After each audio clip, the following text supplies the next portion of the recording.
theyeshiva.net. You have today a Metzias where there's a lot of Jews who are bitter. A lot of young people are bitter. I don't mean bitter that they're nasty people, bitter that they're cynical, they've been hurt. They're bitter by the system. They're frustrated. They're meridos, they're frustrated people. And they become embittered. The Ruzhina once said, it says, "V'lo yachlu lishtas mayim ki morim heim al kein karash mara." They couldn't drink water because they were bitter. The water was bitter. So the Ruzhina said, "Ki morim heim" doesn't go on the water. It goes on the people. They couldn't drink the water because they're bitter. People who are bitter, whatever they taste is bitter. You can give them the sweetest thing in the world, but if I'm bitter, everything is bitter. You know, when you're in a bad mood, you can be in the most beautiful resort in the world, most beautiful vacation. You get angry, you're anxious because you're in a bitter place. So you have people who are bitter today. I think this gentleman was right. I think it's more frustration than anything. You ask questions, you're right. You don't get answers. You get the same nonsense over and over and over again. You don't really get answers. And if the Rebbe would say, "I don't know," nobody would be bitter or nobody would be frustrated. Well, he doesn't know, okay, but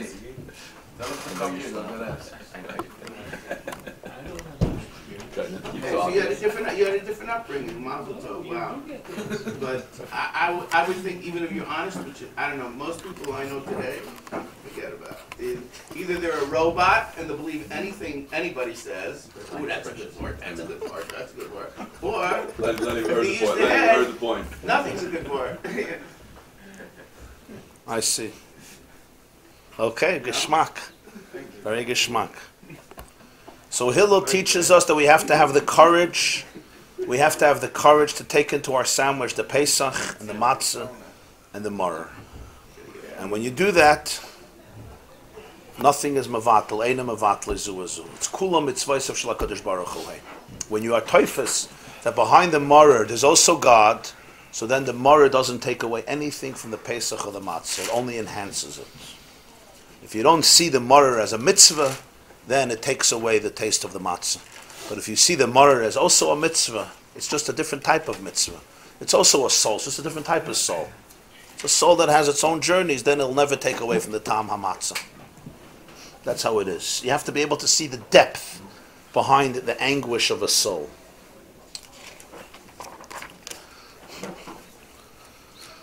Okay, so let's continue here. We're holding page 32.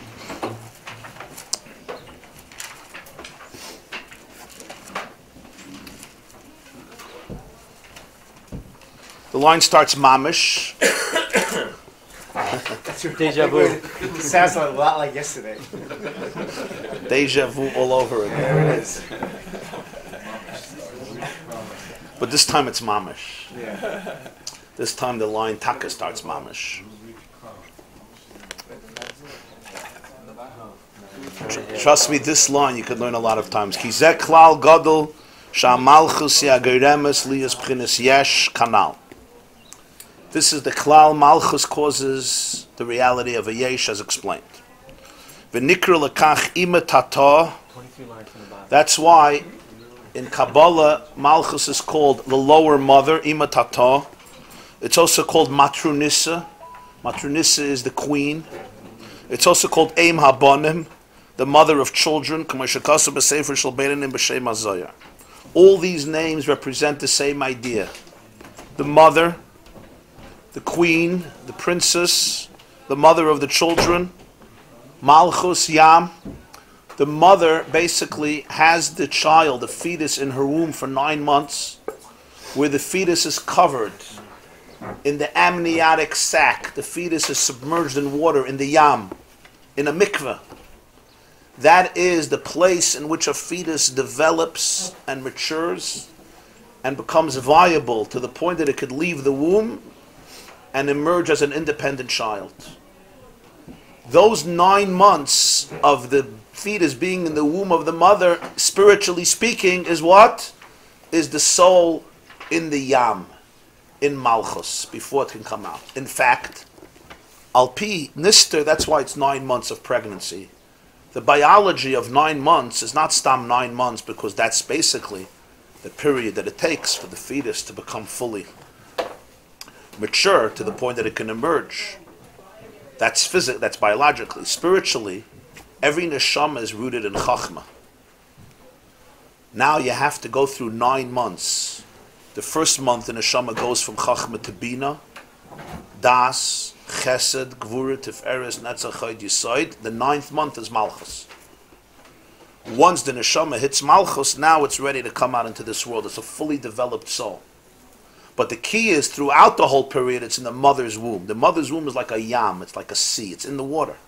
And yam, we said, is malchus. Yam conceals everything that's in the yam. So there is a physical process of development and there's a spiritual process of development. For the soul to be able to morph and transform from being tahirehi into atabarasa.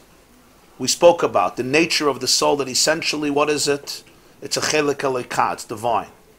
And yet, for it to assume an identity, which we call a nivra, it goes through this state of malchus, which, as he said, it's true about the entire world. The entire world, Hashem malach geus lavesh, if there wouldn't be the levush of malucha, then we would look at the universe and we would see ziv hashemesh b'toich hashemesh. You would see the light wave in the solar core. It wouldn't have an independent reality. The geshem would be completely aligned and an expression of the ruach, the gashmis of the ruchnis. Therefore, the soul must be impregnated in the midah that we call malchus. It's in that midah that the soul is impregnated, meaning it's enveloped by the midah of malchus, which allows it to become a yesh. All malchus always necessitates otherness, yesh. So essentially we have now a new system of how the holidays work. Shmini Atzeres, we start asking for rain.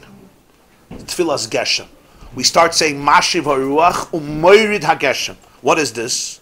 Nimshachim HaNeshamas Berechem HaNukva. On Shmini Atzeres, all the souls go into the womb of the feminine. That's what rain represents. Rain represents divine sperm. Zera, seed. It's the procreative substance, just like rain is the procreative seed that comes from heaven. It's absorbed by Mother Earth. Eretz is Malchus, femininity. Mother absorbs the rain, the earth. What does it do with the rain? It absorbs it, and ultimately it uses the water and develops it for growth. And then it produces everything, all the yield, all the produce that comes from the earth. Eretz mimena teitzei lechem, as the pasuk says. Spiritually speaking, the Geshem represents the seed of the father that then gets absorbed into the rechem hanukva, into the womb of the feminine, into the womb of the mother. V'shoyim sham zayin chadashim. The soul remains in the womb of the mother for 7 months. Ad zayin shal Pesach zman halida. What happens on Shvi shal Pesach? Kriyas Yamsov. The sea splits. The womb of the mother opens up, so to speak, and all the souls are born on Shvi shal Pesach. All neshamas are conceived on Shmini Atzeres, and they're born on Shvi shal Pesach. Al derech mashal begashmi is just like physically. Shalayois his havus muhus vlad min atipa. You want to take a tippa. A tippa is the seed, the sperm of the father. But from a tippa, it's a microscopic. You take a microscope, you'll see in the tippa a body. You'll see the source of. 6 months. Huh? 7 months. Zion. No, I said 6. No, it is. If you count from when I said still the end of Pesach, 6 months. That's the whole sugya in Rosh Hashanah about it. Huh? Shnas Ibur 7, and also Yeladis L'Makotayim. The Gemara asks us in Rosh Hashanah. Yeladis L'Makotayim means when you say 7, it's not complete 7. It could be in the 7th. Yeah.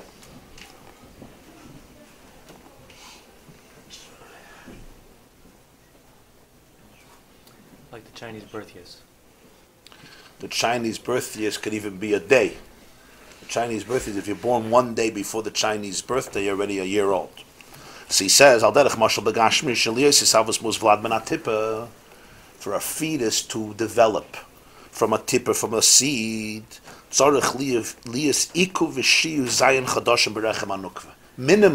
Minimum, not maximum, but minimum, it has to remain 7 months in the womb of the mother, of the nukva, of the feminine, of the lady. During this time, by eating and drinking from the nutrients from what his mother drinks and eats. What is really the process of pregnancy and development? The tip is not considered a yesh.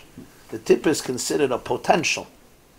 But for it to really develop an identity of its own, pushed in terms of physicality, it needs the 7 months, the 8 months, the 9 months, in order to be able to grow.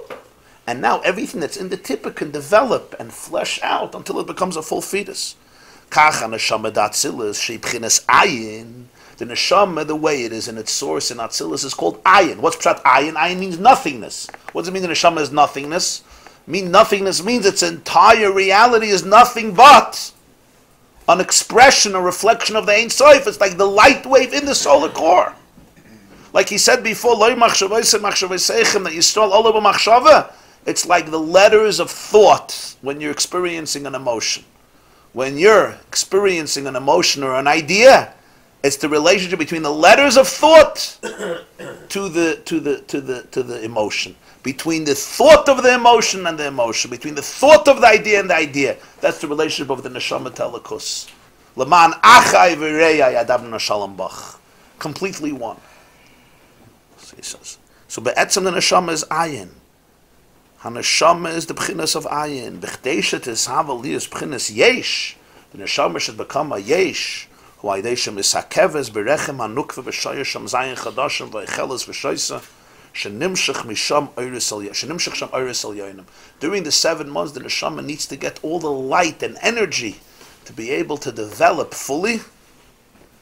V'hinei b'zayin shel Pesach hu lidas hanashamas. The whole winter it hibernates in the womb, and then on Shvi shel Pesach is the birth of the souls. So we had a connection between Shmini Atzeres, the end of Tishrei, and the end of Pesach. The end of Tishrei is conception, and the end of Pesach is birth. Essentially, if you think about it, there's really a process here that's being developed. And it's really a picture of the Yom Tovim. In many ways, the relationship between Hashem and the Jewish people is a relationship between an Isha and an Isha, a Chassan and a Kala. The whole Shir Hashirim is based on this idea. Ani l'doidi, v'doidi li, pischi li achoisi, rayasi, yoinosi, samosi. The Rambam says in Hilchos Tovim, Perik Yud, that the whole Shir Hashirim is a mashal for the relationship between HaKadosh Baruch Hu and Knesset Yisrael. Now this relationship consists of many different levels. So if you really want to go into it, it starts before Tishrei. It starts in the month of Elul. In Likkutei Torah and Parshas Re'eh, the Balatanya says, what's the month of Elul? The month of Elul is Melech Basada. The famous mashal today already became known, but this was a mashal that Alter Rebbe gave, that in Elul the king is in the field. What's pshat the king is in the field? When the president is in the White House, it's very hard to get to him. But when the president is on a campaign trail, so even Joe the plumber, what was his name? Joe the plumber has equal access. The president doesn't wear a tie, yeah? You know, he's tzugalazin, it's called, tzugalazin, speaks to everybody, because that's what campaigning is. You want to create a relationship, read my lips, no taxes. So, so you have the king in the field, everybody has equal access to the king in the field. Later, the king goes to the palace, it's a whole different metzias. Elul, the king is in the field, Yemei HaChayil. If you want to go and use imagination a little bit, you could say that Elul is the month of courtship. What they used to call courtship, today they call it dating. But courtship is a more eloquent name. Basically, the king is in the field. Alter Rebbe says, Mara ponim soicha kais lekulam. What's the concept of courtship? You want that the groom and the bride should get to know each other pleasantly, easily, just to get to know each other. The concept of Anila Doidi, El Anila Doidi, V'Doidi, the king is in the field. It's a sense of graciousness. Elul is the month of courtship. L'chamar libi bakshu fon, I find out who I am. As panecha Hashem avakish, we say l'dovid Hashem oiri. Shifted beveis Hashem. Elul is the month of courtship. After 4 weeks, Comes the night of Rosh Hashanah. The night of Rosh Hashanah, basically Hashem proposes. He makes a proposal. Imru lefanei malchis b'Rosh Hashanah kedei shetamlichuni aleichem. I want to get married to you. That's the night of Rosh Hashanah. Hashem makes a proposal. I'm crazy about you. I'm in love with you. Would you marry me? The Jews are like, wow, that was fast. So it's just 4 weeks. Says, you want to date for 18 years like the Minig of Manhattan? I mean, we could. But the truth is, I'm made for you, you're made for me. We're made for each other. Yes, we can have a relationship, to meet once a year, twice a year, 3 times a year, not to be married, but that's the truth of me and that's the truth of you. So the Jews tell God, give me a night. Give me a night to think about it. The night of Rosh Hashanah is a very heavy night in Nister because the world stands in balance. Why does it stand in balance? Is the girl going to say yes or no? The chassan is anxious. If she says no, then the whole thing is bracha levatala. The whole investment was worthless. If it's a yes, then everything was worth it. In the morning, the Jewish people say we have an answer.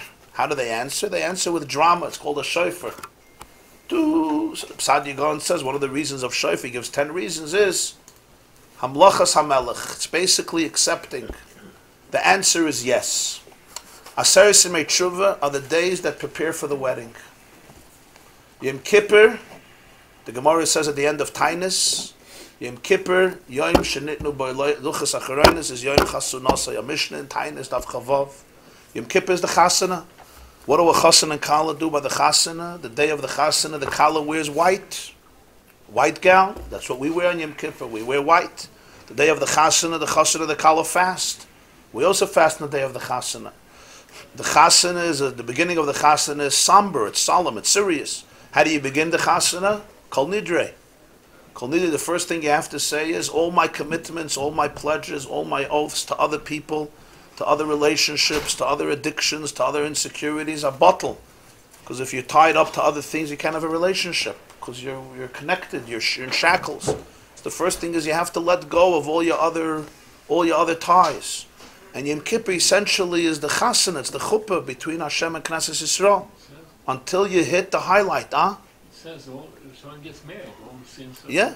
The Gemara says, Chasan moichin lo yakol aveinaisav. Under the chuppah, all the sins get forgiven. And who do we learn this from?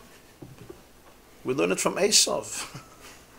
Machalas, he married Machalas. So Chazal say, why? Gemara in Yevamos, why Machalas? Because moichin lo yakol aveinaisav, even Esav, moichin lo yakol aveinaisav. In other words, the moment you go under a chuppah, what's pshat? You go under a chuppah, you commit yourself to the mitzvah of pru urvu to make another Jew. Moichin lo yakol aveinaisav. Once heard a word from the Rebbe, he said that people say that if you're going to spend time being mekarev other Yidden to Yiddishkeit, it's not a good thing because your own spiritual perfection is going to be compromised. You have to spend your time steiging for yourself and davening and learning. What are you going to go spend time on another Jew? So he says, the moment a chassan goes under the chuppah, he makes a commitment to the mitzvah of pru urvu to make another Jew. The moment you make a commitment to make another Yid, you're done, you're good. That's how you have to look at it. And you learn it even from Esav, even a person in the beginning of Esav. I'll call upon them, so that's Yom Kippur. It's a new start. You get married, it's a new start, but for this you have to let go of the old stuff. That's called Nidre. Now comes the highlight of Yom Kippur. The highlight of Yom Kippur is Ne'ilah. What's Ne'ilah? Ne'ilah, essentially, the world learns Ne'ilah is, by sunset, the gates of heaven are about to close. So Chaparayim. Because after Ne'ilah, it's too late. The garage starts coming down. Yeah, the garage comes down. You gotta jump in. You shouldn't get your neck stuck under it because that's called the guillotine. It's a little dangerous. So Ne'ilah Chaparayim. The truth is, in Chassidus it says that verkehrte idea, the opposite idea, that during Ne'ilah, the gates of heaven are closed, but you're inside. In other words, Ne'ilah is like the Yichud room. After the chuppah, you have the Yichud room. And the shittas of the Rishonim, some Rishonim say that's the whole chuppah. The chuppah is the Yichud. The Chassan and Kala alone. By the chuppah, you still have other people. Ne'ilah is the pshat, it's closed, the door. Even the shviga is not allowed to be in the yichud room. The biggest chiddush is even the photographer is not in the yichud room. That's the biggest chiddush. The Masada Kedushin goes out. It's actually a nice moment. When all the mechatanim are thrown out of the room, it's actually a nice moment. The Shatchin leaves, the Rav leaves, everybody leaves. The Chassan and Kala alone. Yisrael o Malka b'l Chadai. That's the hergish of Ne'ilah. The feeling of Ne'ilah is Yisrael o Malka b'l Chadai. Every Jew is alone with Hashem, especially the time of Shema Yisrael. Baruch Shem Hashem hu Elokim. You'll see an interesting thing. I've done quite a few weddings, and they always prepare good food in the yichud room. You know, sushi and orange juice and cake. The chassan and kala never touch the food. Basically, me and the photographer eat all the food always. We come in afterwards. We eat all the food. It's a very nice meal they have. The chassan and kala never touch the food, and I always wondered why. The answer, of course, is if it's a healthy couple, they're so excited that they got married. Their adrenaline flow eliminates the pangs of hunger. You'll see an interesting thing. A whole Yom Kippur, Jews complain that they're hungry. That's the minig Yisrael. By Ne'ilah, certain moments by Ne'ilah, you don't feel the hunger. So, a cynical explanation is because it's atat. But there's also a deeper explanation, and I think maybe a truer explanation. In the Yuchid room, even though the Chassan and Kala didn't eat all day, they don't feel hungry. You don't feel hungry. Again, I once heard from the Rebbe, why is it that people Mitzvah Yom Kippur rush to Maidav so fast? You ever see the rush to Maidav, Mitzvah Yom Kippur? So he says, the Welt learn because people are hungry. He says, the emes is because Maidav is the first mitzvah after Yom Kippur. Because it's the first mitzvah after Yom Kippur, so Jews rush to do it after Yom Kippur. And he said it's not a stira to what the world says, because one is on a conscious level and one is on a subconscious level. I'll call upon him. So that's Ne'ilah. What happens after the Yichud room? What happens? They come out, and now starts the second part of the wedding. From the somber part, you have the dancing and the celebration. What happens after Yom Kippur? You have Sukkot. What's Sukkot? Sukkot is the simcha of the chasana. People think that Sukkot is a separate holiday from Rosh Hashanah Yom Kippur. Balatanya says it's the same Yom Tov. Tiku b'chodesh shofar b'kesser l'yom chageinu. The Alter Rebbe teaches what is b'kesser on Rosh Hashanah comes out begilu in Yom chageinu. In other words, Sukkot is really Rosh Hashanah Yom Kippur. Rosh Hashanah Yom Kippur is the somber part of the wedding, and Sukkot is the simcha part of the wedding, the dancing, the jumping, the festivities, simchas beis hasheva. But it's all the wedding. It's all the wedding. Why do you have to have 4 days in between Yom Kippur and Sukkot? For pictures. So then you have 7 days of Sukkot is celebration. And who's part of the celebration? The whole world. You makriv 70 bulls for Shiva Mumas Ha'olam. You take the whole nature. Lulav, Esrig, Hadas, Arava. Sukkot is in the streets. Sukkot is outside. The whole world is a shuttif of the celebration. Everybody comes to the chasana. Yeah, it's almost like a Rebbe Shechasana. God's wedding with the Jewish people is almost as big as a Rebbe Shechasana. Almost as big. I mean, they don't have all the bleachers and everything, but it's close. It's close. That's 7 days of Sukkot. But here the Balatanya goes a step deeper. He says, then comes Shmini Atzeres. What happens Shmini Atzeres? The Chassan and Kala go home. What happens when they go home? Now everyone leaves. Now there's no band, and there's no florist, there's no photographer, there's no shadchan, there's no shviga, there's no mother. Now they go home to do what we call playhouse. What's Shmini Atzeres? Shmini Atzeres, you start saying, Mashiv Ruach Omer Dageshem. The chassan is over. Now the husband and wife have to consummate the marriage, live as a husband and a wife together. Where is that expressed? That's expressed in the Simcha of Hakafos. The Simcha of Hakafos is not the celebration of Sukkot. It's a different celebration. Celebration of Sukkot is the universal celebration of the marriage of Yom Kippur. The Simcha of Hakafos is the moment of intimacy between a husband and a wife. And it's a very sacred moment. It's a very private moment. When they become one flesh. What happens? The seed of the husband enters into the flesh into the womb of the mother. Spiritually, Kevayachal, the seed of the Rebbeinu Shalom. What's the seed of Hashem? Neshamas Yisrael, which are a chelik elekam imal. What's called the seed, the tippa of Hashem?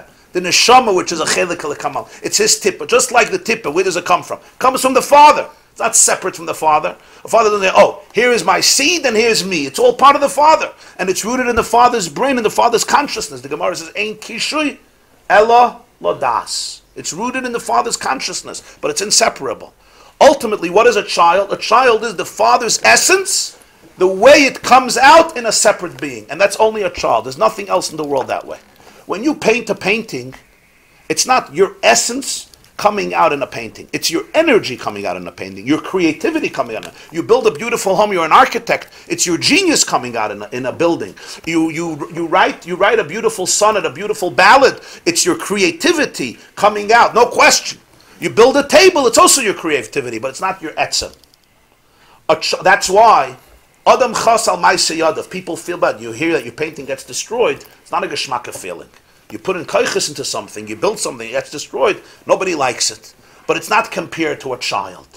Why is it not compared to a child? You'll see, if you're going to ask a father, would you rather lose your life or you lose your painting? So of course, destroy the painting. But with a child, it's not like that. Why? Because the child is rooted in the father and mother deeper even than they are rooted in themselves. In other words, he's rooted in a part of themselves that is deeper than their own conscious relationship with themselves. So they'll do something for the child they won't do for themselves. The tip, in other words, is rooted in the etzem ha'av, in the etzem ha'em. The Rakachava says in Halach, it's also like this. In Baba Basra, there's a question if Yerush is Shinu Rishus. You know, in Gneva, if you take something and then you give it to another domain, so the status changes. So what happens if the Ganav dies and it goes over to his son? Is it called Shinu Rishus or not? It is. Rakachava says no. Yerusha is not Shinu Rishus. He brings from the Gemara that Etzem HaBen is Etzem HaAv. Yerusha in Torah is not transference. It's not called transference. It's the Etzem HaAv is Etzem HaBen. In a core level, it's one. It's just when the father is alive, you don't see it. When the father passes away, the Ben becomes the father. Tachas Aveisecha Yiyuvanech. That's also in Halacha. But I'll call upon him. What happens? That's the intimacy. Intimacy is that the Chelek Eloikam Mal, the neshama is rooted in the essence. That soul now assumes a separate identity. It's called seed. But with the seed, it's not tangible yet. What are you going to do with the seed? The mother takes it and she brings it into the ocean. She brings it into the yam. And here the neshama goes through a whole transformation for 7 months or 8 months or 9 months until it could become what we call human identity, what we call I. There's an I. There's a sense of I. That I, even a good, we're talking about a good eye, a sacred eye. That sense of I, of the soul, happens through pregnancy. So Shmini Atzeres is intimacy between husband and wife, between God and the Jewish people. That's Hakafis. That's Hakafis. The Simcha of Hakafis, it's a different type of Simcha than Sukkos. Then, of course, you have, afterwards, you have Isru Chag, you have the end of Tishrei. We can call that the honeymoon. And then you have the month of Cheshvan. The month of Cheshvan is an interesting month in the Jewish calendar. It's the most boring month in the Jewish calendar. There's not one day when you don't say Tachnun, unless certain shuls in Muncie. But generally, in straight shooters, Cheshvan, every day Tachnun. Not one day that you're off. It's a fascinating thing. From Tishrei, you jump into Cheshvan, it's like from a hot mikveh into a cold shower. But the pshat is, that's exactly what a marriage looks like. It's exactly what it looks like. You finish the marriage, honeymoons, the lights go out, you deposit all the checks, and then you go into Cheshvan. You go into Cheshvan, and life becomes about taking out the garbage and learning how to find romance in the daily grind of duty and responsibility that may be sometimes monotonous and boring. But the truth is, in the winter, the neshamas are hibernating. They're developing. Comes Pesach, Shvi Shel Pesach, the yam splits. Which yam? The yam is the womb of the mother, the Rechem HaNukva. The yam splits, all the neshamas come out. So the birth of neshamas are Shvi Shel Pesach. And it's the birth that allows the transformation from ayin to yesh. From ayin to yesh. It says in Zohar, the reason a baby cries when it comes into the world is because there's the trauma of being transformed into a whole new reality. It sees the world and it's like, whoa, what world did I come into? Again, there's the biological reason and explanation why babies cry. But it's connected to the spiritual reason that babies cry. But the truth is that what this means is that the time of pregnancy, the neshama is going through a very intense process. And the time of birth is an intense process, not only for the mother, for the baby, physically, but also spiritually. Which also means that the time of conception which is Shmini Atzeres spiritually, or every baby in its own time, is also a very, very unique moment. In fact, there's a Rashi in Tehillim. It says in Kapitel Chav Zayin in Tehillim, David HaMelech says, Ki avi v'imi azavuni v'Hashem yasfeni. My mother and father have abandoned me, and Hashem took me in. Rashi says, what does this mean? It's quite a Rashi. It's based on the Medrash and Chazal. He says as follows, that a father and a mother, after they're intimate with each other, what do? In the words of Rashi, Zeh hoifech panav l'tzad zeh, zu hoifeches paneh l'tzad zu. Each one makes an about face and goes to sleep. People are tired, megay schlafen. What happens? For a child, now think for a moment, if I were to ask you, what was the most fateful, transformative moment in your life? Which experience in your life do you think had the greatest impact on you? Either positive or chas v'shalom negative? You think you can answer that question? Which moment, what experience did you go through that had the greatest, most powerful impact? Most people can't answer this question. They know there may be, but if you would know which, then that would already be half the cure.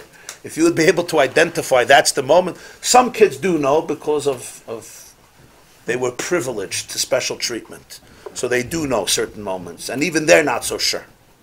But what Rashi is really arguing is that from all the moments, really the most important moment, as we see from this Maimer, is the transformation from Ayin to Yesh. From a moment when you didn't have to exist, to a moment when you have to carry the burden of existence, when you have to exist. What moment is that? Essentially, it's the moment of conception. The moment of conception is when the tipa, which is only a tipa now, goes in and ultimately will be conceived, fertilized, and developed as an embryo, meet the egg, and develop as a vlad. That moment, what are the father and mother doing? They're sleeping. They're out cold. So David HaMelech says, Ki avi v'imi azavuni. Who was there for me then? Who was there? Hashem yasfeni. The only one who was awake at that point was God. He was there. Tehillim Chav Zayin. No. I'm explaining based on this. Rashi just says what they're doing, and what's the trauma of this. Okay, so they're not let us sleep. They went to sleep. But what should they do? You want to stay up forever? I'm explaining because this is not stomach's a little event. Yeah. For the bar mitzvah, you won't go to sleep. For the wedding, you won't go to sleep, hopefully. For the upshenish, you won't go to sleep. But this is more important than all of them. The creation, the baby's being created. From the moment where I'm mamish divine to the moment that I assume a state of identity. That transformation is an extraordinary transformation, and it's the source of all crisis in human life. Trying to make peace between who you are. Are you divine or are you separate from the divine? And the separation creates tremendous anxiety, and both are true. We're ayin and we're yesh. We're divine and we're human. We're one and we're not one. We're attached and we're detached. In fact, you have here that we spoke a few weeks ago, the whole thing in the Maimon about Lechem Mishnah, the whole theory of attachment and detachment, which is today the Yesodus of therapy, is really all based on this. Ayin means you're attached, you're completely one. Yesh means you're detached. In order to get detached, you have to know that you're attached. In order to be attached fully in this world, you have to get detached, etc. So Rashi says, Hashem Yasfeni. That's the moment. That moment is Shmini Atzeres, or Yom Tov Sheni Shagolius at Simchas Torah. On Pesach, you have the Lidas HaNeshamas. All the souls are born. Kriyas Yamsuf means, Yamsuf is Malchus. Yamsuf is the mother.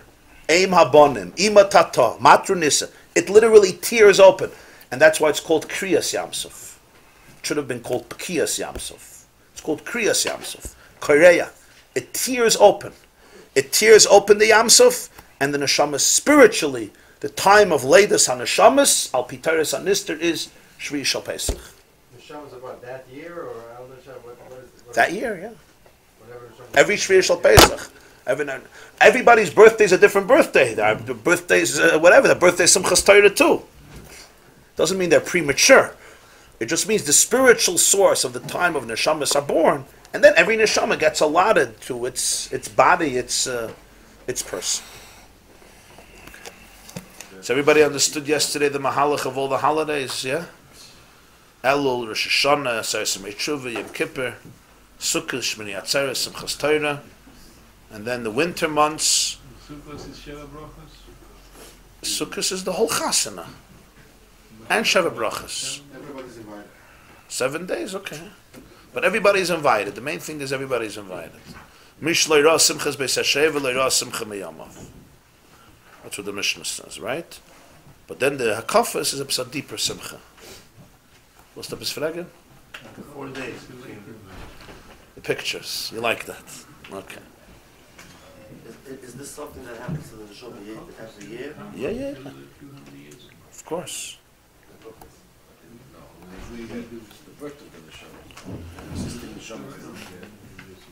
Oh, you mean the latest Hanashamas? The latest Neshamas is for the Neshamas to get born this year, or it's for our Neshamas spiritually every year? There's a certain oid that's every year. A certain oid. You have new Neshamas, of course, but there's a certain light there's a certain Indian of a certain birth in the Neshama every year. You know, like a birthday, so to speak. It's brought that a birthday is like a mini Rosh Hashanah. Every person's Yom Haledes is like their own Rosh Hashanah. Mazolit, the Yerushalmi brings on your birthday, your mazel is goiver, like a special, so to speak, you're like recreated again.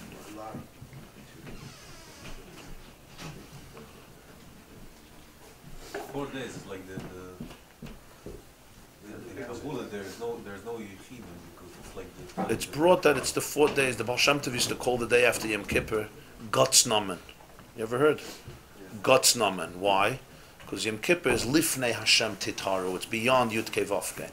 And the 4 days after Yom Kippur is Yud Kei Vavke. You go back to Hashem's name. So the day after Yom Kippur is called Gotznamen, Hashem's name, because Yom Kippur is higher than Gotznamen. The Butchacher Rav brings this. You know, there's a Butchacher, Rabbi Worfman. He had a Zayda. His name is the Eshel Avraham. He was very well known. The Butchacher Rav. Butchacher Rav brings that in Eshel Avraham that the Baal Shem Tov called it Gotznamen because Yom Kippur is beyond Shem Havaya. After Yom Kippur, you go into the name. So those are the 4 days of Yud Kei Vavke. The achana to the next stage of the relationship. So every year, essentially, there is a reinvigoration of the vows of the relationship between the neshama and its source, and that's the system of the Yomim Tovim. And then comes Shvi Shel Pesach, when the Yam splits. What is the Yam? The Yam is Malchus. The Yam is the cosmic womb that conceals all of the Oisius, Yehi Or Yehi Rakia inside of it. It splits, and the neshama emerges. As he said, the neshama originates in Ayin. It goes through 9 months of development in order for it to be able to become a Yesh. And then when the womb opens up, the neshama comes out and emerges into the world, because from the tip itself you would never be able to have a child. It needs the 7 months or the 9 months. Same is true, the neshama itself is too divine to be able to have identity. It has to go through the whole transformation during pregnancy, which represents the time from Shmini Atzeres till Shvi Shel Pesach. So he says, V'hinei b'zayin Shel Pesach u'leidas hanashamas. You see, Likkutei Torah, Parshas Tzav, it says on the top, Parshas Tzav. Likkutei Torah, page 32. So like 10, 1, 2, 3, 4, 5, 6, 7, 8, 9, 10. 11 lines from the bottom, the line starts El Yonim. V'hinei b'zayin Shel Pesach u'leidas hanashamas. On Shvi Shel Pesach, the neshamas are born. Va'inyin b'chdei sheyeh b'chinas leido psichas harechem liyas hanashama yitzas min ha'elam legilui tzarech liyas hamshacha v'ara b'midas hamalchus milmayla mishtal shalos. For the womb to open up and the baby to be born, and in our case, it's a mashal, for the neshama to come out from a state of concealment to a state of revelation, Malchus needs to have a flow, a koyach, a ray, that's even beyond hishtalshalus, beyond the regular energy that evolves from madrega to madrega until it goes to Malchus. Malchus needs a boost. It needs a oir. It needs a chiyus, a chizuk, from something that's completely beyond. V'zeh mashakasu vayoylech Hashem es hayam b'ruach kodim azam. In Parshas B'Shalach, which we read on Shvi Shel Pesach, the sea didn't just split. It says Hashem led the sea, Beruach Kadem Aza, with an eastern wind that was very intense. It was very powerful. Aza. Kol alayla, whole night. And then in the morning, Lefnois Boiker, before dawn, Vayiboku Amayim, the water splits. What is this Ruach Kadem Aza? If he wants to split the water, he could split the water. Al Pi Teva, even with a strong wind, wouldn't be a Kriyas Yamsuf. Maybe you can have a split, for a little split, but to have Kriyas Yamsuf, that the water should part and become a wall and remain there till all the Jews go through, it's not Al Pi Neit, it's not Al Pi Teva, it's a Nes. So what's the point that a whole night there had to be a strong wind? Al Pi Pshat, it could be, so the Egyptians should be fooled. They should think that the Yam Suf is basically a natural phenomenon, and therefore they could jump in because it's going to stay that way. But l'cha'ira, on a deeper level, it would seem that it wasn't essential to the whole Nes of Kriyas Yam Suf. You want to split the water? Split the water. I mean, what's the wind going to help you? But the truth is, there's a deeper explanation. What's the word? Ki al pi ishtalshalos, miseichel lemidus, ad machshava ledibur, if you follow the regular structure of evolution, you'll go from seichel, from cognition, to emotions, from emotions to thoughts, from thoughts to words. You will not have the transformation from ayin to yesh. That is a quantum leap. That leap is an infinite leap. Elai de gili ha'aras ha'soivev, shemakif, in order to be able to make that jump from ayin to yesh, you need to have a koyach that comes from soiviv, from the light that encompasses all of the worlds, Atzilus and Bri Yitzir Asiyah, which all of the madregas are identical agabe him, and therefore mitzad him, mitzad that pchin of soiviv, mitzad that level of soiviv, there can be the transformation from ayin to yesh. That's why it's called a ruach kadem, a wind from kadem, a primordial wind, kadmain, a primordial. In other words, a wind, an energy that comes beyond all of the worlds. Because if you go to the structure of Atzilus Bri Yitzir Asiyah, you would never gradually be able to make this leap. There's too much of a missing link between the ayin and the yesh. It can't be gradual. You have to have a ruach that comes from beyond the shtalshalus. Only this way can the yam split. The yam that covers up only covers up on the levels of ishtalshalus, meaning the evolutionary energy. When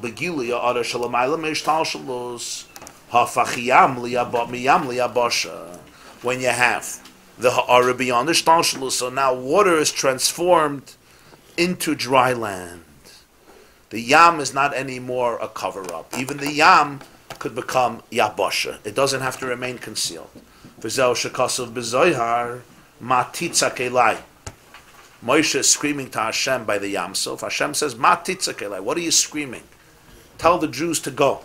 So the Zohar says, Matitza kelai ba'atika talia milsa. This experience of Kriyas Yam Suf depends on what the Zohar calls atik, which means the ancient one. Also comes from the word netak, which means removed. Netak, nivdal, removed. Netak. Shemisham nimshach hakayach liyas b'chinas leida. Only from there can there be a koyach for there to be birth. The birth of the neshama, the birth of the child, the splitting of the yamsov. Here there has to be a whole new koyach that allows there to be leidas on neshamos. And mitzad that koyach, the yam can open up, the yam can split.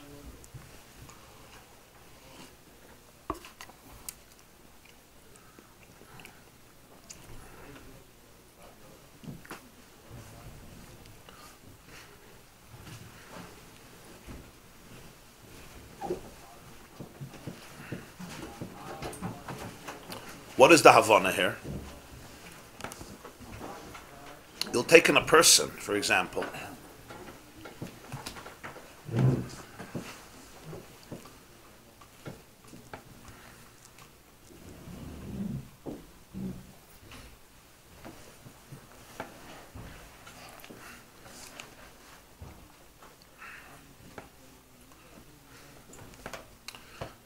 taken a person has many dimensions to himself.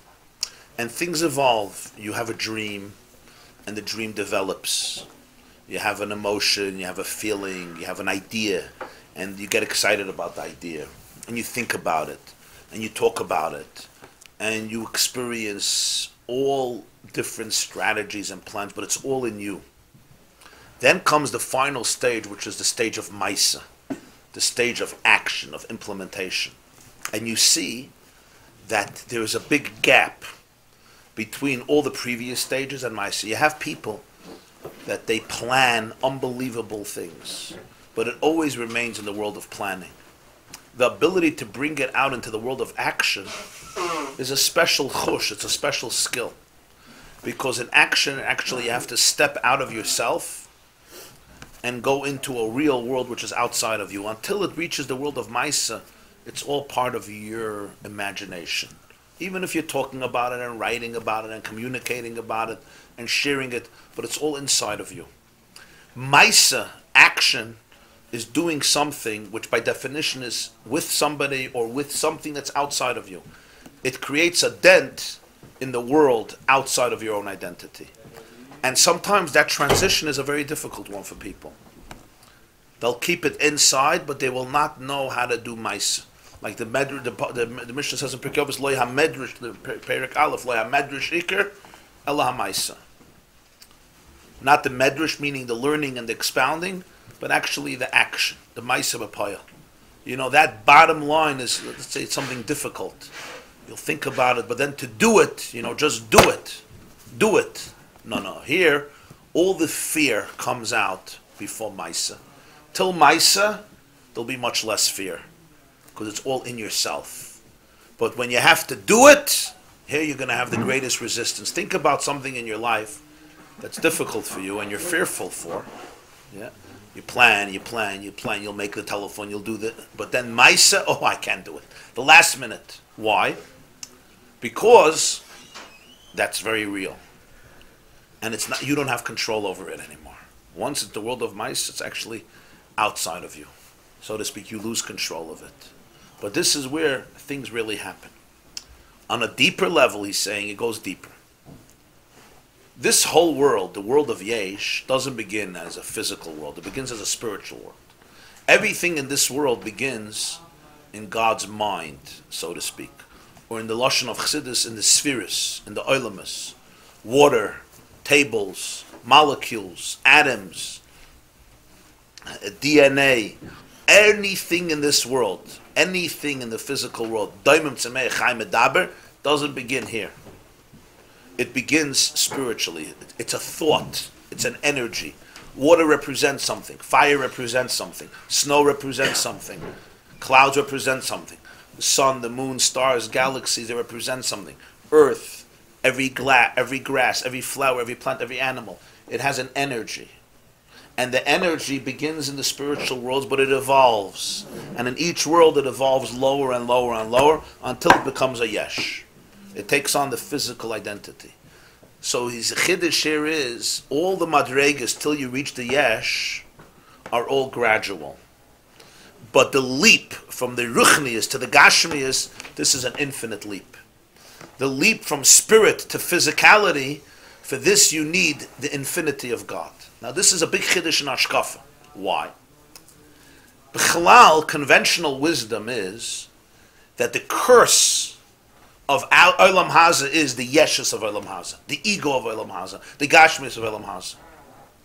Lenny, how are you educated? How do you have to look at gashmius? How do you have to look at your body? How do you have to look at physicality? What did they tell you? Well, you suppress your urges, no? You suppress your urges, right? All the physical urges have to be suppressed. Why? They're all products of the Yetzer Hara, which is a product of the physical Olam Haza Hagashmi, which conceals the truth. And therefore, the main thing is Olam Haba. Olam Haba is Nenim Iziv Ashchina. Over there, it's a world of spirit. There's no guf. The guf is a problem. Elamai, it's part of the nisaya that God makes in this world for you to be able to flex your muscles and bizach misgaber and reach your shleimus. But conventional spiritual wisdom, conventional, I don't mean conventional, stam conventional. Conventional, I mean Gedolei Yisrael. Real conventional wisdom is The curse of this world is the yesh of the world, the ego of the world, the bruteness of the world, the materialism of the world, the fact that we don't see anything. We see only physicality, you don't see godliness. Comes the Alter Rebbe, the Balatanya, and he says it's really the other way around. What allows the transformation from ayin to yesh is soivav kalam. In other words, all the olamas haruchnim, they all evolve gradually. What do we mean they evolve gradually from one madrega to another madrega? Like seichel to midas, midas machshava, machshava to dibur. And in seichel itself, chachma, bina, das, midas, everything evolves. But the leap to the world of yesh, from the world of ayin, this can't be gradual anymore. Why? Because this is an infinite gap between the world of ruchnius and the world of gashmius. The whole infinite gap. What happens in the world of gashmius? The world of gashmius is you're not going to recognize any more the source. In ruchnius, as low, low, low, low, low, you still identify. That's why when you still identify the source. That's why in yourself you can bring things lower and lower, but till you do it. Once you do it, now it takes over. It has its own authority, its own force. Maisa has its own kayach. So therefore, as the worlds evolve till this world, everything is gradual. It's all memale kalalmin. The world that descends lower and lower and lower. In order to create the yesh, to create the ayin liyesh, or in the lashon of this maimah, to split the sea. What's pshat to split the sea? To open the womb and have the baby come out, and it becomes a yesh in the womb. Uba yerech imayu. In the womb. That's why labor, birth is one of the most. This is the idea behind postpartum. Scientists still don't know what causes exactly postpartum depression. When there's a birth, it's the greatest gilui in the world. It's the gilui of Seif of Kalam and of Ein Seif. Why? Because till birth, uba yerech imay. The child is an extension of the mother. What is birth? Birth is the birth of the yesh. You become completely independent. Not completely, but you become an independent person. It's your own life. This is your own life. That's why we value a birthday. Why do we value a birthday? L'chayr, in the womb, it's much better. Malamdin oisekala Torah kula, you learn the whole Torah. You don't have to worry. There's no stress in the womb. The Gemara says it's the best time of life when you're in the womb of the mother. The Gemara says in Nida, it's the best. Ein lecha yomim sheshari b'toiva, like those days. The best days. There's only one thing. In the womb of your mother, there's no you. You're part of somebody else. There's no you. You're living off somebody else. Some people remain their whole life in the womb. Some people remain their whole life in the womb. Yeah, they want to be in the womb. They dafka want to be in the womb. The more they can be in the womb, the better. But that's not the purpose of creation. Some people have a philosophy that the safer you are, the better off you are.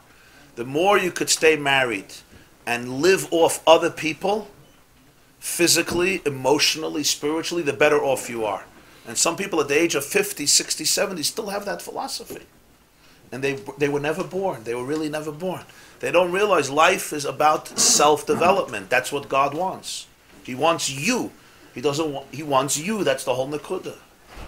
That transition from a state, it's much geschmacker to be part of something bigger. But birth means I want you to become you. It's very traumatic. It's extremely traumatic. For a neshama, from ayin, it becomes a yesh. The Balatanya says that's why Jews have two names. Shvatim, and there's another name for Shvatim. Matos. Vaydaber Moshe al Roshei HaMatos. What's the difference of a Shevet and a Mata? You know the difference? One's for support and one's for hitting. Shevet is a scepter, right? A Shevet, a whip. Mata is a stick. Both the same thing. Why are Jews called Shvatim? Because our father was Yaakov, he's the tree. And we have 12 branches that come from the tree. But there's a difference between a shevet and a mata. A shevet is when the branch is still a branch. It's attached. So it's soft, softer. It has vitality. It has moist. It's attached to the tree. What's a mata, a stick? It's detached. So it's hard. It's lifeless. It's cold. It's numb and it's frozen. That's why it can become a cane. A branch can't be a cane. It's too pliable. You're going to fall with a branch. You have to get a stick. A stick is firm and sturdy because it's detached. Right? So Jews have two names. The way the neshama is in a state of ayin, it's called a shevet. It's attached to the tree. It gets its chiyus from the tree. It's part of the tree. The branch doesn't have its own identity. What's a mata? A mata is you're not part of the tree. I look at the stick. Who are you? I don't know. I'm trying to figure it out. The transformation from shevet to mata is one of the scariest transformations in life. Why? If you ask most people, would you like to be independent? They would say, of course. But really? I would argue that most people, at least many people, are frightened of being independent. Because you know what it means that you'll be independent? When you're independent, it means you can't blame anybody else for your problems. Imagine. Imagine. You can't blame your father. You can't blame the system. Imagine. Frum Jews shouldn't be able to blame the system. You can't blame the kehillah. You can't blame the rabbis. You can't blame the schools. You can't blame the communities. You can't even blame the rebbes. And you can't even blame smartphones. Can you imagine you have to take responsibility? Who wants to take responsibility? It's a machaya. Now my shviga, my shve, my father, my mother, my brother, my sister, Koirach, Dosan, Aviram, they all destroyed my life. Huh? Adam, Chava, Nachash HaKadmoni, the Rosh HaKol, the Vad, the community, this community, the Chayrim, what they did to my father, my brother, my uncle, my Eltazay, the Bezivu Grishin, whatever. All these people. When you become independent, what does it mean to become independent? Independence is a price. Price is, the buck stops here. What are you blaming? You're responsible for your life. For this you have to become a mata. It's scary. It's very scary. It's a transformation. It's a leap. But this leap turns you into a mata. Why? So al pi chassidus, this comes from soivav kalal. Meaning, when the worlds gradually evolve, they'll never make that leap from ruchnius to gashmis. They will always remain the divine. The leap to gashmi, where the world says, I don't have a God. I don't know who God is. I am I. That's what this world says. I am I. I don't need a justification. Speak to a rock and say, who created you? He says, me, I was always here. You have to start proving and being meichich, but the hergish, the instinctive feeling of this world is, I was always here. I'm here. I don't need anybody to justify me. In Ruchnis, that doesn't exist. All of Ruchnis is based on the fact that it looks for justification. It needs attachment. That's what it is. I am a reflection. Gashmi says, I am I. Now, the sense of I am I, does this work with Judaism? Or is this the greatest enemy of Judaism? I am I. I'm not a reflection. I'm not part of the Kehillah. I'm not part of anything. I am I. That's Yesh. Ba'ashkafa Rishoina, it's the worst thing. It's the greatest enemy to Judaism. All of Judaism is what? Bittul Yesh. Ayin. Ayin. You're an Eved Hashem. And that's true. But this Maim is saying a big chiddush. That the splitting of the Yamsuf, which makes the Neshama Yesh, comes from a Ruach Kodim Aza Kol Halayla. It comes from the Oira Leki that's higher than Atzilus Bri Yitzir Asir. Comes from Soivav Kalalman. Why? Because since he's not defined by anything, he's not even defined by Ayin. So therefore, he could also morph into a Yesh. In other words, in that Oir, Atzilus and Asiyah, even though they're opposites, Akula B'Shava. Because it completely transcends both of them. So therefore, this is not a greater emes than this, and the other one, the Yesh, is not a greater sheker than the Ayin. The Yam is not master Lagabi that Pchina. To explain it more in terms of Avodah, one application of this is, imagine you have two types of leaders, or two types of teachers, two types of parents, two types of educators. You see it constantly. One of them wants to create students or children or followers, but there's always a condition. The condition is, I want you to always remain dependent on me. You should always have to come back to the nest, always. Know that your food is here. That's the ikr. That's one type of leader. Another type of leader, another type of parent is fakert. I want you to become completely independent, where you maybe become even more powerful than me. Where your achievements become those that they belong to you. You own them. I don't have to own you anymore. Where is there more attachment? In the first one or in the second one? At first glance, you would think in the first one there's much more attachment. You keep him close. The truth is, it's not that way. In the second one, there's much more attachment. Why? Because in the second one, you believe in the person. You empower the person. You're connected to them even in their independence. In the first level, if you become independent, oh, I lost control of you. In the second level, you don't understand. I don't have to be in you by you being bottled to me. I could be in you by you being not bottled to me. In other words, my I is not only found in my I. My I could be found also where my I is not found. When you have a real existence, that existence can be expressed not only when it's expressed, but also when it's not expressed. Anybody knows what I'm talking about? Sure. When you have a real existence, that existence remains as powerful when it's expressed, and the same powerful or even more when it's not being expressed. If my existence is shallow or weak, so then I need it always to be expressed. It's like a Yid came to the Tzemach Tzedek and he said, everybody in Shul steps on me. Everyone steps on me. He said, Avada, du verspreist sich etum, is wo me tret men auf dir. You spread yourself everywhere in the Shul, so wherever anybody steps, it's in you. You know, some people come in, there's a conversation between two people in the corner, and he's convinced they're talking about him. They're plotting something against him. Somebody once said, just because I'm paranoid, it doesn't mean the whole world is not against me. I'm taka paranoid, but the whole world is against me. Why is that? If I have no existence anywhere, then I have to exist everywhere. If I don't feel solid existence, then I can't let you exist. Because any existence contradicts me. People who don't have a real existence cannot deal with boundaries. Why can't they deal with boundaries? Because all boundaries for them is a form of suicide. Because if I don't exist here, so then wherever there's existence, I need to leech onto it. I need to become a parasite. So when I see people are independent, it drives me crazy. It makes me jealous. It makes me angry. There are psychiatric conditions that are based on this idea. But it's a very, very serious concept. It's the concept that I cannot allow for anything to be outside of me. Why? Because I have no place that I call my own. Because I have no place that I call my own, I have to call every place my own. Because I am nowhere, I have to be everywhere. But if you have a place that you are, then you're there. Laws, you're here, you're there.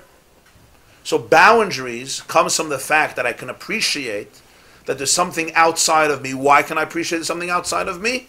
Because I don't have to be infinite. Why don't I have to be infinite? Because I truly exist.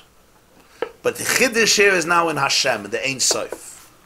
Where is the Ein Sof expressed more? In the Ayin or in the Yesh? So that's why he's Mechadash here, that the Ein Sof is expressed more in the Yesh. Why? In the Ayin, the Ein Sof is expressed through expression. In the Yesh, the Ein Sof is expressed through non-expression. It's allowing the world, so to speak, to be. It's allowing the student to grow. It's allowing your child to fly away from the nest and standing on the side and smiling with deep gratification, knowing that you allowed the person to be so powerful that they could become completely independent, and that independence is also credit to you. Even though it means that it's not credit to you. They're really, really independent. You could find yourself in somebody's independence and enjoy it as much as you enjoy their dependence, and really even more than their dependence. It's a whole different pchina. So what do they say? They say some people, small people, create slaves. They create slaves. And fine people create students and followers. And great people create leaders. Real leaders don't create students. Real leaders create other leaders. Always. They create people who become like them. Just like their leaders, they also become leaders. When I really get you, if I really got you, if you really got me, then become a leader. Don't be a student. If you remain a student, then you didn't get me. You got a certain energy of me, but you remain connected. Because you didn't get me. If you get me, you have really me, so now you can become your own leader. Because you have the etzem, you have the essence of the teacher. When you have the essence, you don't have to come back. Because you got it. When you have only a reflection, you have to keep on coming back. The ray of the sun has to always go back to the sun. You put down the Venetian blinds, there's nothing left. The sun doesn't need Venetian blinds. When you have the oil, You always have to remain connected. When you have the etzem, you can go anywhere because you got it. You got it. When you really got it, you can become detached. So the yesh really comes from a deeper place. At the surface, it's much lower. It's yesh, it's not ayin. On a deeper level, the yesh comes from ruach kadem, it comes from soiviv. It's the pchin of real infinity that allows the transformation from ayin to yesh. The transformation of the neshama from nothing to something. So kriyas yamsuf comes from ruach kadem aza kol halayla, ba'atik etalyamos. Of course, the yesh is also vulnerable to corruption. Of course, no question. When you become independent, you can also go different ways. That's the price of independence. There's no question. That's why we like people who are dependent. We could control them. We like the joystick. But real growth happens in the mata, not in the shevet. The neshama before the birth is a shevet. When the womb opens up and it comes out from the yam, it becomes a yesh from ayin, it becomes a mata. Mata is detached, but it's much stronger. Nothing will destroy it. Why will nothing destroy it? Because it's real, it's authentic.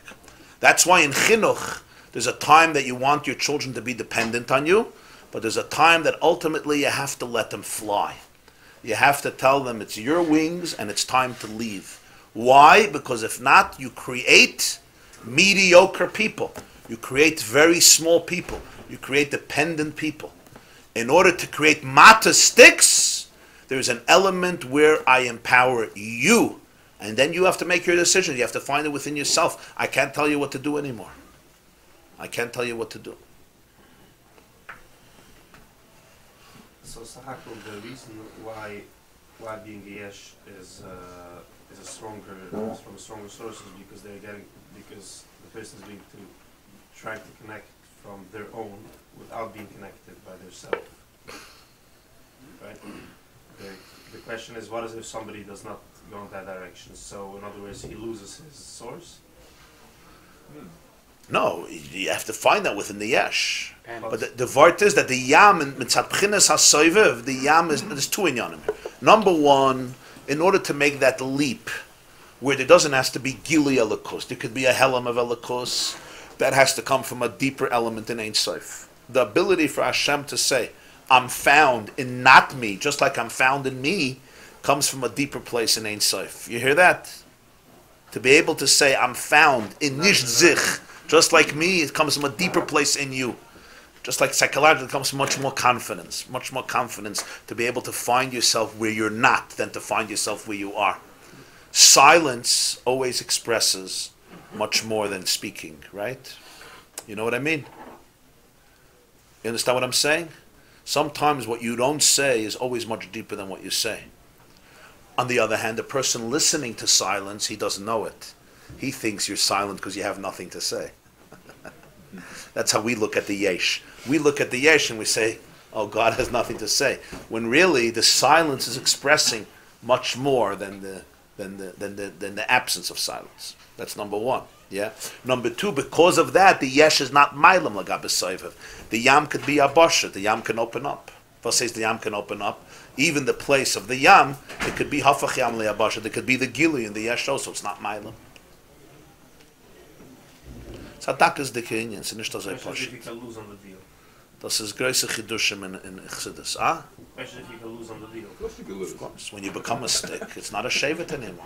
You want to be a branch. Who doesn't want to be a branch? It's geschmack to be a branch. You have to leave So they might be right. Ah? So they might be right. Geschmack Vart. When are the Yidden called Roshei Hamatas? When? Which parsha? What's the parsha talking about? Nedarim. Hafodas Nedarim. Right? Hafodas Nedarim. The father. Why? What's a neder? A neder means, I'm addicted to sugar. So I make a neder, I'm not eating sugar anymore. In other words, the sugar controls me. What's hataras nadarim? Hataras nadarim means you're an independent person. Nothing controls you. So therefore you don't have to detach from anything. You have to run away from things when you're a dependent person. So you're not healthy. So you need a neder. Roshei hamatos is hataras nadarim. Because you're in a different state. And you have to know where you are in life. Is it scary? Of course it's scary. It's scary to go on this a bicycle without training wheels. You go on a bike without training wheels? Okay. What? You go on a bike without training wheels? Okay. No, when you go on training wheels, you're not going to fall. You take off the training wheels. What happens the first time? Boom. You got a clap. It's easier if your mother would hold your hand, you'll never fall, you'll never have a black and blue mark.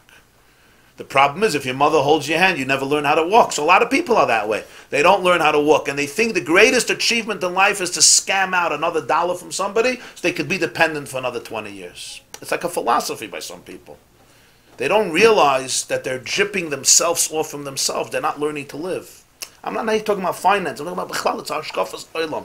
Ashkafas Olam, just be dependent. Especially if you're a Rebbe She'enikol, you're not allowed to be independent. And that's mamish, a psychological disaster for people. They deprive themselves from any creativity, because to be creative, you have to try things. To try things, you have to get a little dirty, right? And you have to fail. And if you're a Rebbe She'enikol, you're perfect. You're not allowed to fail. So you put yourself in this mode where you're never allowed to fail. That means you can never succeed. You can never succeed. If you can't fail, you can't succeed because you're not trying anything new. I don't mean that. I'm just giving an example. Certain people, they have this philosophy, and they're 45 years old, and you look at them, or 55 or 65, so Rachmanis. Person never made anything from himself. Nothing, in no area. Not spiritually, not emotionally, not mentally, not financially, not psychologically, not physically. Mamish, nada, garnished. All living off the fat of the milk and the honey till it dries up. So Rachmanis of Hamensh. And he thinks that that's Kedusha, that's holy. Like, that's what God wants. He doesn't even have an identity because he has a Rebbe She'enikol. That's another issue. That's another issue. Now, I have nothing against Einiklach. We're all Einiklach from Große Rebbes, Avraham, Yitzchak, Yaakov, Sarah, Rivka, Rachel, Leah, Adam, and Chava. They were all big Rebbes. But the point is, you got to. A Yid once told me, Abel's a chassid. He was a Yid from Britain. So he was one of those people, when you meet them, they tell you that they're Einikul from the Dopshitza and the Tzanza and the Babiv and the Yismach Moshe and the Baal Shem and the Baditcher and the they're like Einiklach, from like half the world, you know what I mean? From all the big Rebbes. So he once went into the Lubavitcher Rebbe and he started right away. He went in, you know who I am, and he started to go over the Dopshitza, the Heilikadis, the Heilikadis, the Heilikadis, the Heilikadis. So he says that all the Rebbes he ever went to, he always did, and everybody said, yeah, pss, pss. So he says, the Rebbe to Eisgehet, and he said, his name was Reb Herzke, he says, Reb Herzke, Yichus is a große schus. Aber a sach wichtiger is a sa große achrayes. It's a big schus, but it's more important is that it's a responsibility. That was it. There's an old word they say from the Tzanzer Rav, the Heilige Divrei Chaim, that he said that Yichus is like zeros after a number. You have a 1 and you have many zeros. So if you don't have a 1, if the first digit is a 0, you can have 18 zeros, so that the garnish talfin, you're going to remain a 0. If you have a 1, you have a 2, you have a 3, you have a 4. Adarabba v'adarabba. Okay, but the message is clear.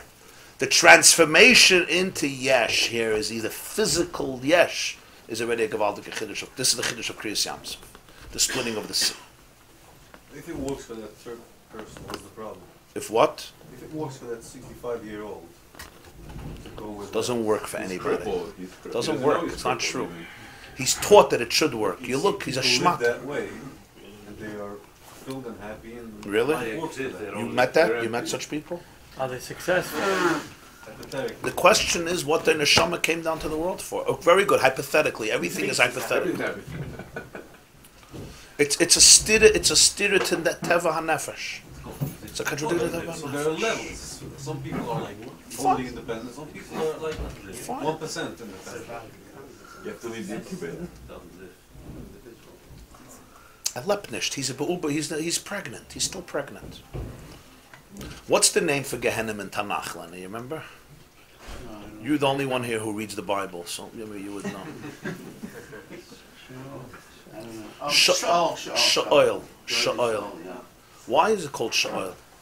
The word Sha'oil comes from the word Sha'ol. To live in hell means to live a borrowed life. Sha'ol means borrowed. That's what the real definition of hell is. It's not the fires that they told you about in school. You're going to burn like a hot dog in a barbecue, like the carbon pesach in a barbecue oven with mutter and matzah and satay sauce, and if God is in a good mood, he'll put barbecue sauce also on you. The definition of hell means you're living a borrowed life. Sha'ul. You're a sha'ul. You're living a borrowed life. You're not living your life. You're living a borrowed life. That's what hell is. And it expresses itself in endless ways. But I'm living a borrowed life. I do not live my life. Either I'm living to be yotze to you, to get your validation, to get your approval, to avoid your criticism, because I'm whatever it is. Kol chad lefum shura delay. And what's the next word after sha'ol? Tachtas. Why are you living a borrowed life? Because you feel that you're always on the bottom. When you feel you're always in the bottom, of course you have to live a borrowed life. That's the only way you can get to the top. How am I going to get to the top if I don't live a borrowed life? I'm on the bottom. I'm always in the abyss. You don't recognize who you are. That's what we spoke last night about nirtza. The most important part of the Seder is nirtza. You heard the word yesterday I said about nirtza? You were there? I was online. YouTube. Out. We're not allowed to daven with you. We're not allowed to daven with you. There's no fire in the Gehenna? Huh?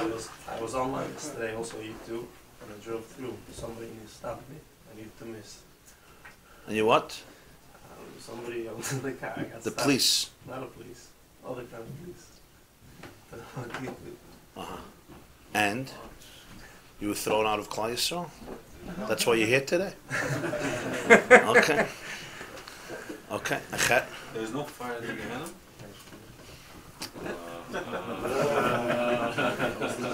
No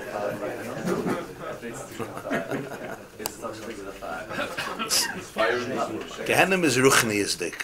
It's all ruchni. So how could there be a fire or snow in ruchniis? It's all ideas. The Zohar says Eshe Gehenna. The first prerequisite before you read any of these svarim is, that everything is metaphor. Everything. Habal Shem, the Tzemach Tzedek writes, Habal Shem Tev Hizir, Shaloi Lilmet Sifrei HaKabbalah, Ki Lo Yedu Lahafshiton Megash Miyusan. Most people don't know how to strip Kabbalah from physical. You know, it's like you bring a horse into an opera. That's exactly what it looks like. In Dvinsk, there were two Rabbanim, the Rogatchover and Reb Meir Simcha. Two mamash Sarei HaTorah. Reb Meir Simcha was the Oyer Sameach, Reb Meir Simcha Kohen of Dvinsk, and then you had Rogatchover, Reb Yosef Roz and Sarah Torah. They were very different. The Oyer Sameach was a personality, he was very well known.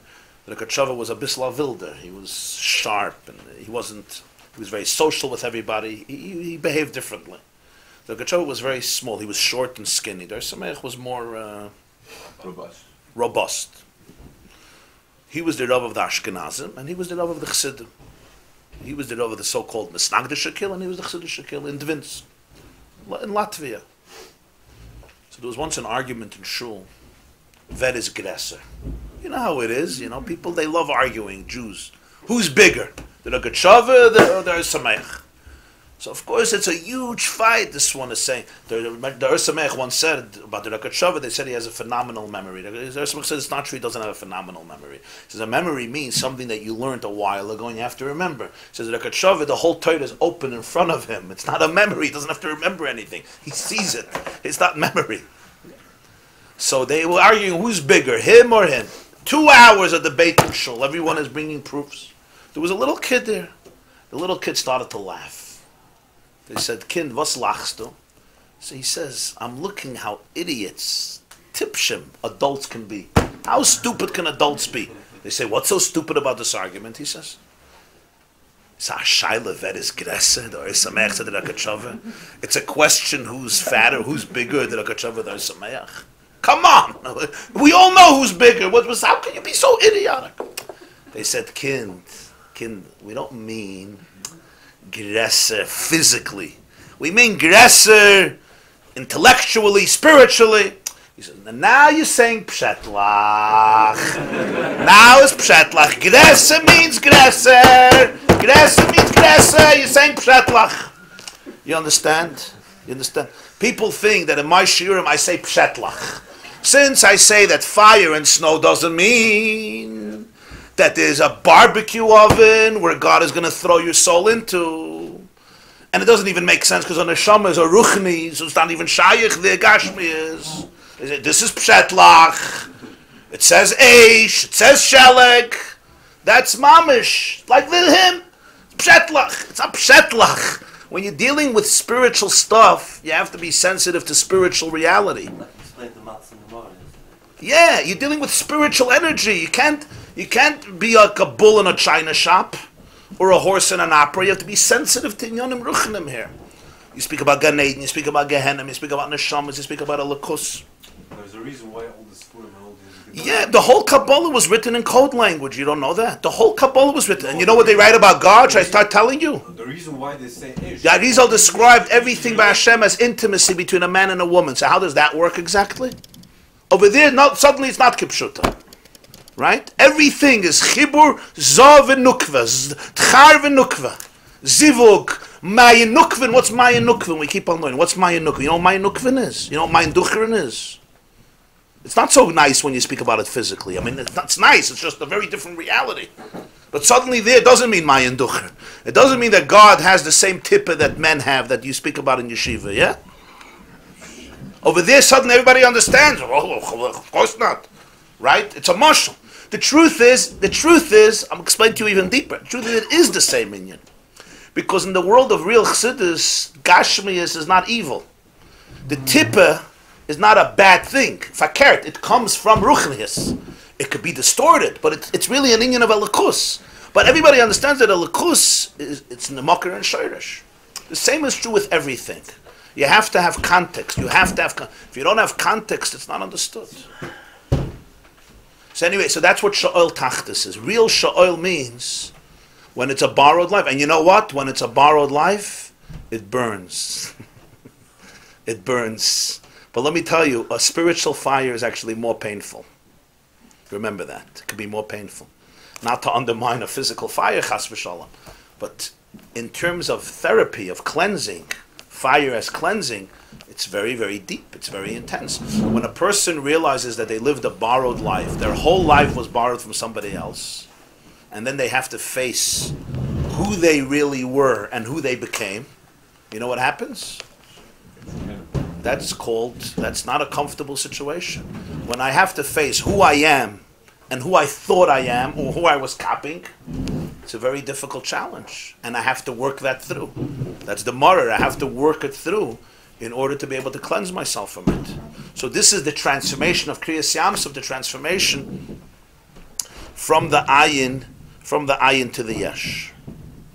Okay, I just want to mamish another 3-4 minutes, finished a few lines here from the Maimer because this is our last year before Yom Tif, but it'll be very swift.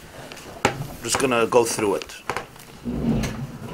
The Maimer started on the pasuk, remember, Hayam Raah Vayanos, Haharim Raktu Chelim. So he says Azay. V'hine, you'll understand it. V'hine begili ha'arazu azay Haharim Raktu. When the Yamsuf splits, the mountains dance. Harim heim chesed gvura tiferes. Mountains represent these three midas. Gvoyas are lower mountains, mounds. There's Harim and Gvoyas. Heim chesed gvura tiferes debriya. So that's the next world. Oy netzach yisoid atzilus. V'liyosh l'mayla mebchinas yam shuat simtzum kanal. So here is what happens. Because they're higher than yam, the yam is malchus, which is tzimtzum, and the harim are beyond it. L'chein roktu ke'elim. So when there's kriyas yamsuf, what happens to them? They start dancing like rams. Shebegili oid hasoivev nichlalu kebitl ner b'fnei avukim. When oid hasoivev gets revealed, so they become submerged like the flame in the torch. V'hainu sha'oid is the tikkun amalubashim bekelim nistalkum in hakelim v'nichlu ba'orza hamakif. When kriyas yamsuf happens, which is the oid hasoivev, so all the oidas of tikkun became subsumed in the big fire of soivev. That's iroktu chelim. When you dance, you lift yourself up and you melt away in the dance. Real dance is losing self-consciousness. You hear? What does it mean to really dance? You're not self-conscious. People who dance, it's a whole mice. It's not. Dancing means mefalirtzach. You lose yourself. Roktu, you leap. So he says that's what happened. Even though every Shabbos all the olamas go up, Bria goes Tatzilis, everything goes up.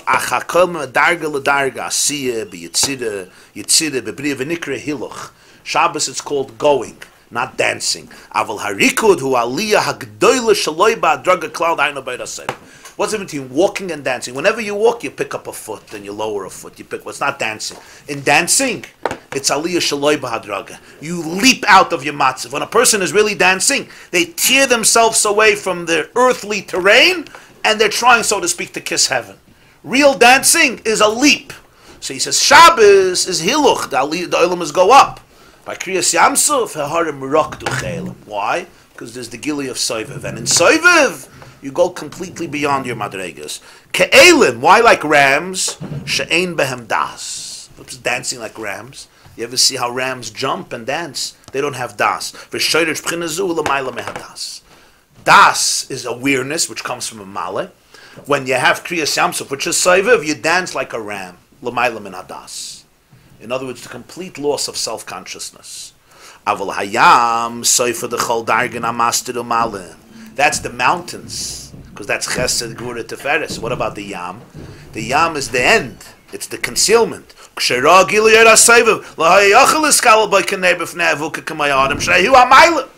When the Yam saw Soiviv, he couldn't be included in Soiviv. He is the concealment.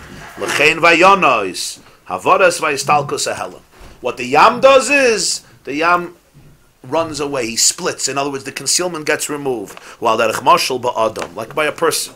A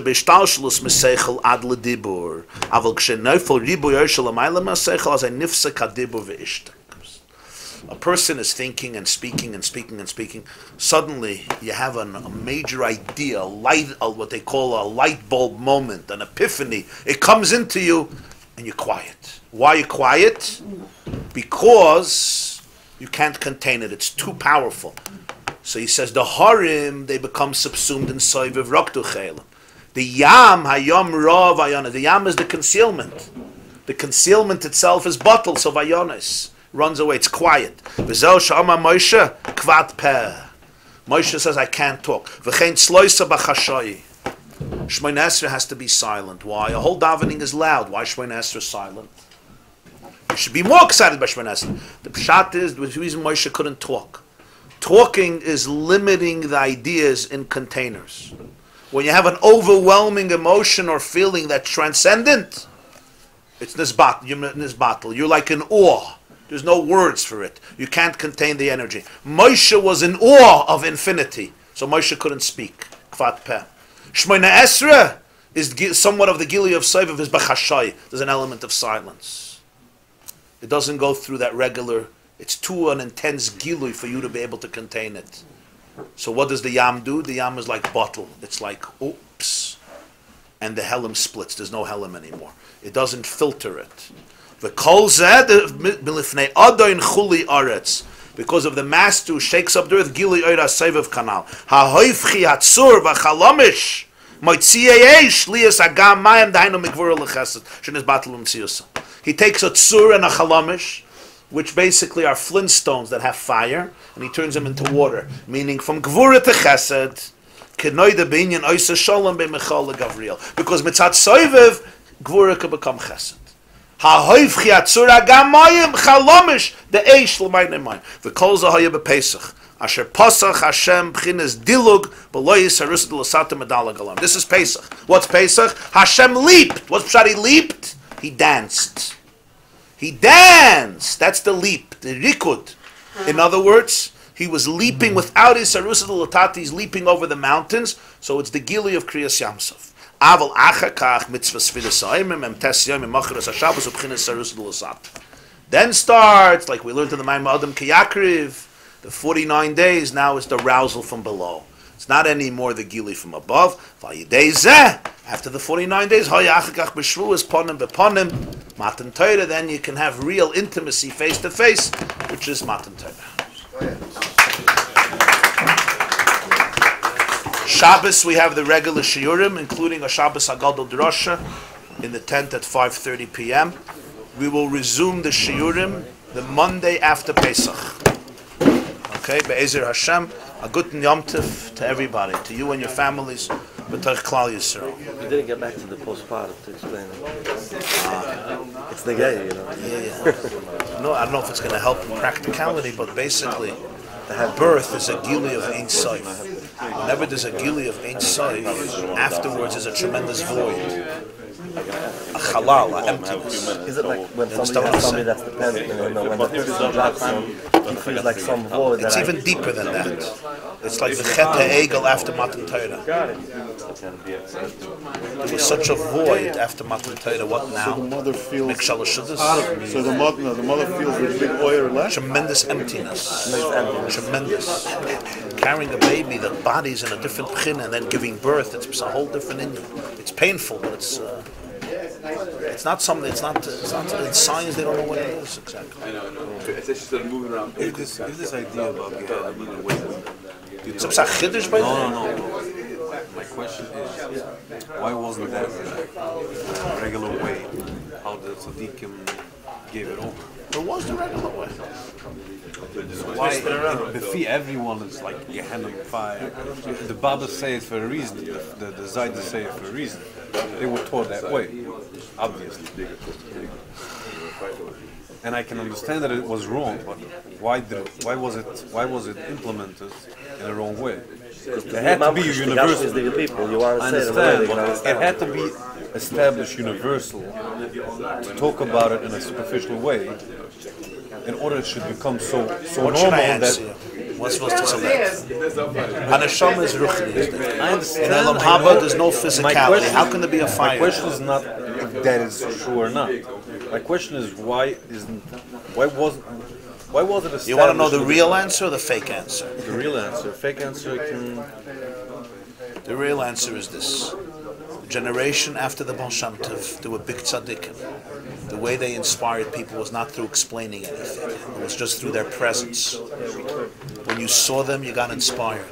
And they felt that's how it's going to remain. So they were mistaken? 100 years, they weren't mistaken. They were in that pchin of tremendous kedusha. They were there. They weren't faking. That was their avodah. 150 years later, 200 years later, 300 years later, there's nothing left of that. There's good people, but it's not that. It's not that. I understand, whatever. Okay? But all they have is that memory. So they could do one of two things. Either they make believe that the person today, the Rebbe today, is like the Rebbe of Melech. Okay? Even though, you know, he is who he is, but he has to be, because somehow the neshama of his Eltazeda popped into him the day that this Gabbai or that Gabbai appointed him to be Maran. That's one option. Another option is you become cynical. Yeah? And a third option is you mean ernst and you just repeat the stuff and somehow you try to apply it. It's not the real thing. But it's not something off. Okay? That is also the reason why a minna wasn't. All these things, and all these things. You saw the Batitsheba, you didn't need to discuss Amunah. You didn't need to discuss Amunah. And people you saw the Chayza, and the people didn't live with Hasidus. They also didn't talk about it that way. Why was this was the big machlok because the Litvish said you don't need inspiration. Who needs inspiration? Right, but they lived a life with a minute. They were Erlich Yidden. What does it mean? Yidden haben a shamas. Yidden haben a shamas. What happened in the last 100 years? The last 100 years happened two things. First of all, Eastern Europe was slaughtered, and God went into a major concealment. Hest upon him. Any intelligent person. So let's person, go to 120 years when the Maskilim were there. So what happened was, it's a new world. This is a modern world. It's a secular world. Even in Williamsburg, it's a modern world. Haskalah made a new world. And that happened like 130 years ago? It happened exactly when the Baal Shem Tov was born. Exactly those years, the late 1700s, middle 1700s. That's why we needed Hasidus. The Balatanya felt, he said very strongly, he always used to say this.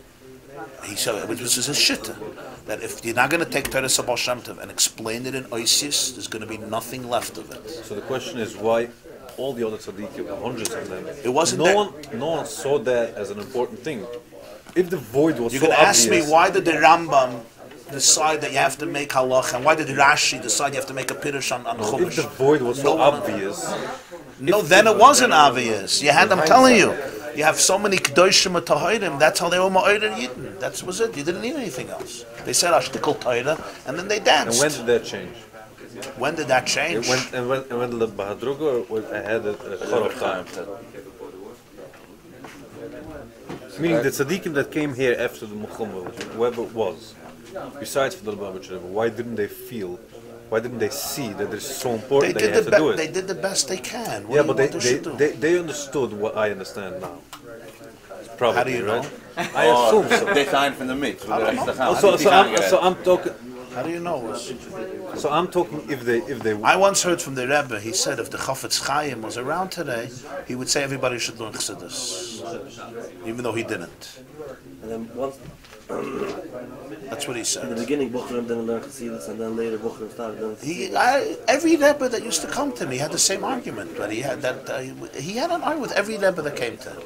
The Belzer sat by him. He spoke this.